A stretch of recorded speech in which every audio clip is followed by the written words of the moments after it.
Hallelujah. प्रभु के नाम की स्तुति हो, धन्यवाद हो। आइए हम परमेश्वर के वचन से कुछ बातें जानेंगे। हम पढ़ते हैं मत्ती 5 अध्याय उसका 7वां वचन। धन्य है वे जो दयावंत हैं, क्योंकि उन पर दया की जाएगी। यहाँ परमेश्वर उस व्यक्ति को धन्य कह रहे हैं जो दयावंत हैं। हम संसार में देखें, हमारे चारों तरफ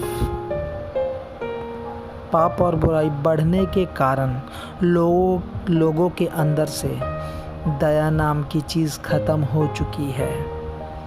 क्यों? क्योंकि एक व्यक्ति जब अपने जीवन में दया नहीं पाता तो वो चाहता भी नहीं है कि वो दूसरे के साथ दया वाला व्यवहार करे। लेकिन जो परमेश्वर के निकट आया है, जिसने स्वर्ग के राज्य का स्वाद चखा है और परमेश्वर के अनुग्रह रूपी छाया के नीचे आया है, वो ये करने पाएगा, क्योंकि वो व्यक्ति वचन, परमेश्वर का वचन पढ़ता, सुनता और परमेश्वर के वचन में बलवंत होता है। आइए हम कुछ और आयतें पढ़ते हैं। मत्ती 18 अध्याय उसका 21 से। तब पतरस ने पास आकर उससे कहा, हे प्रभु, यदि मेरा भाई अपराध करता रहे तो मैं कितनी बार उसे क्षमा करूं? क्या 7 बार तक? यीशु ने उससे कहा, मैं तुझसे यह नहीं कहता कि 7 बार तक, वरन 7 बार के 70 गुने तक।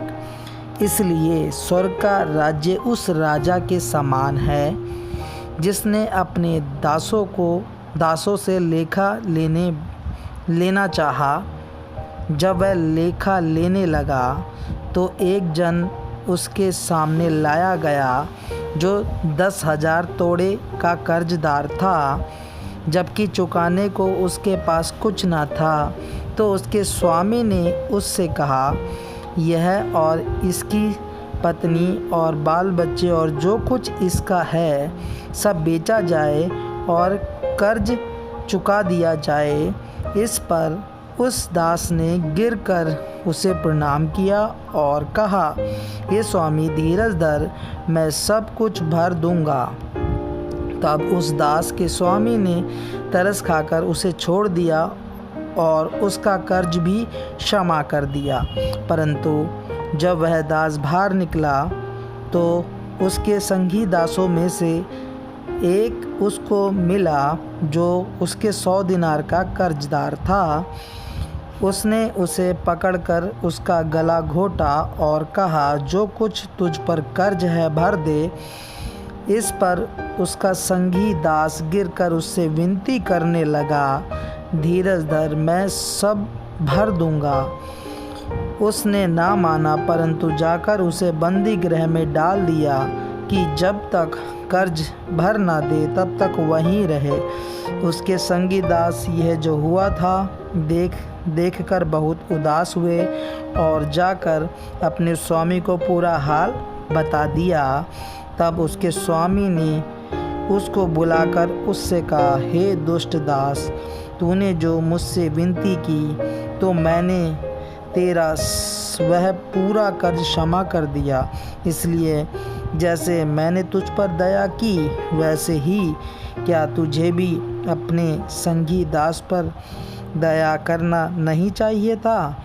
और उसके स्वामी ने क्रोध में आकर उसे दंड देने वालों के हाथ में सौंप दिया कि जब तक वह कर्ज भर ना दे तब तक उनके हाथ में रहे।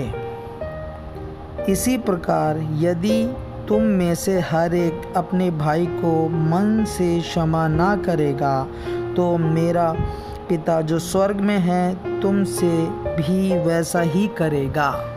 यहाँ परमेश्वर एक दृष्टांत बता रहा है स्वर्ग के राज्य के बारे में, जो कि उस राजा के समान है जिसने अपने दासों से लेखा लेना चाहा।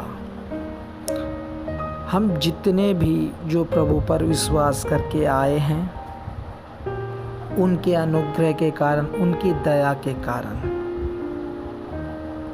हम ना उद्धार पाने से पहले लेखा दे सकते थे और ना अब दे सकते हैं। इसलिए हम परमेश्वर से हमेशा वो दया ही चाहें और हमें दूसरों पर भी दया ही करना है। ये स्वभाव हमारे अंदर से कभी जाना नहीं है, क्योंकि हम उस दया के, उस अनुग्रह के भागी हुए हैं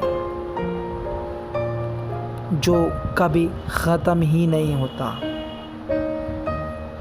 तो परमेश्वर हमारे जीवन से भी यही चाहता है कि हम भी दूसरों को क्षमा करें, दूसरों पर दया करें। और परमेश्वर अपने वचन में हमें बताता भी है, वो कहता है कि मैं बलिदान से नहीं, दया से प्रसन्न होता हूँ।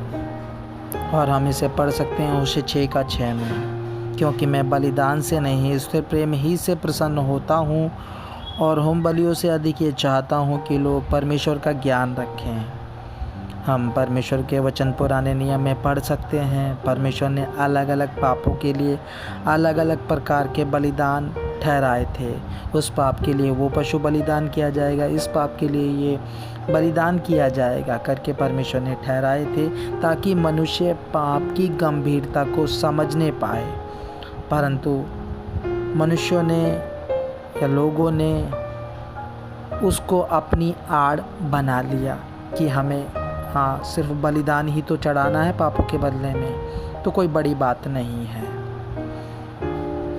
लेकिन परमेश्वर चाहता है कि मनुष्य पाप की गंभीरता को समझे। जैसे मेरे पापों के लिए कोई पशु बलिदान किया गया है, उसका गला काटा गया है और पूरा खून भूमि पर पड़ा हुआ है, उस व्यक्ति को ये सोचना चाहिए कि ये मेरे पापों के कारण मारा गया है, मुझे इसकी जगह होना चाहिए था। परमेश्वर ने यह होने नहीं दिया मुझसे प्रेम रखने के कारण। लेकिन हम मनुष्य इसको अपनी आड़ ना बनाएं। और हम पढ़ते हैं परमेश्वर स्थिर प्रेम ही से प्रसन्न होता है और होम बलियों से अधिक यह चाहता है कि लोग परमेश्वर का ज्ञान रखें।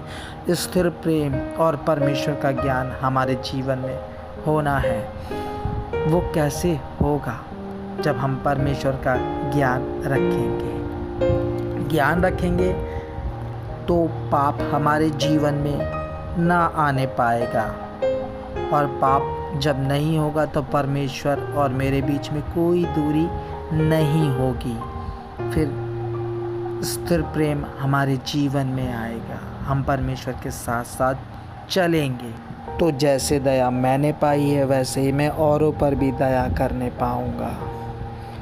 और हमारे परमेश्वर का स्वभाव ही यही है, दूसरों पर अनुग्रह करना, दया करना। हम परमेश्वर के वचन में पढ़ते हैं वो धर्मी अधर्मी दोनों पर अपना मेह बरसाता है।